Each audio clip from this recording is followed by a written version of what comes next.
নমস্কার, সিপ্রাস কিচেনে সবাইকে জানাই স্বাগত। আমার আজকের রেসিপি মুচমুচে ধনেপাতার পকোড়া বা ধনেপাতার চপ। সন্ধ্যায় চা বা কফির সাথে খেতে ভীষণই ভালো লাগে, কিংবা ডাল ভাতের সাথেও খুবই ভালো লাগে। চলুন তাহলে দেরি না করে আজকের রেসিপিটা দেখে নিই। পকোড়াটা বানাবার জন্য প্রথমেই আমি নিয়ে নিয়েছি 1 বান্ডিল পরিমাণ ধনেপাতা কুচি।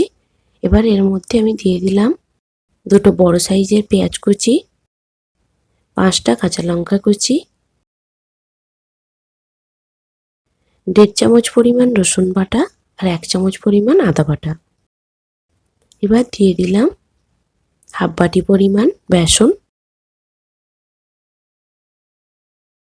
আর দিয়ে দিলাম 4 টেবিল চামচ পরিমাণ আতপ চালের গুঁড়ো।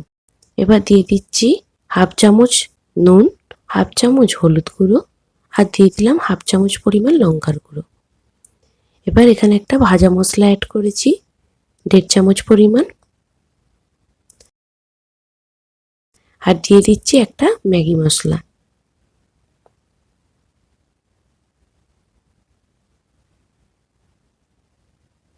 ওয়ান 4 টিস্পুন দিয়ে দিলাম খাবার সোডা। দিয়ে শুকনো উপকরণগুলোকে আমি হাত দিয়ে ভালোভাবে মিশিয়ে নেব।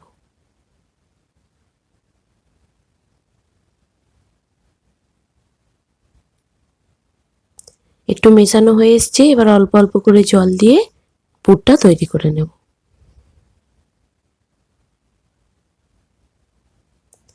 সবগুলো তৈরি করে নিয়েছি।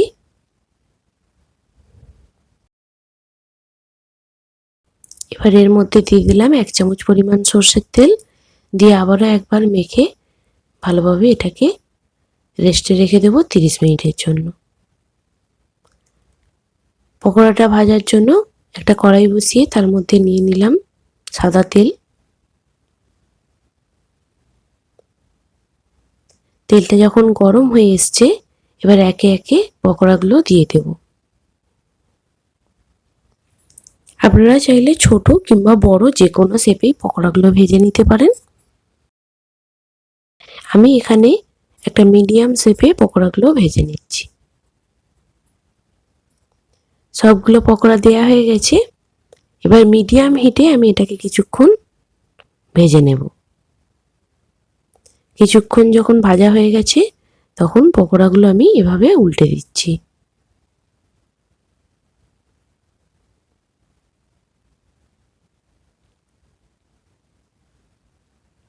সব পকোড়াগুলো উল্টে নিয়েছি।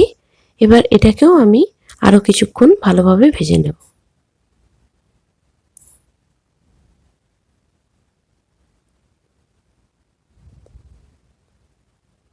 এবার এগুলোকে আমি যখন ভাজা হয়ে এসেছে, তখন ভালোভাবে তেল ঝরিয়ে উঠিয়ে নেব।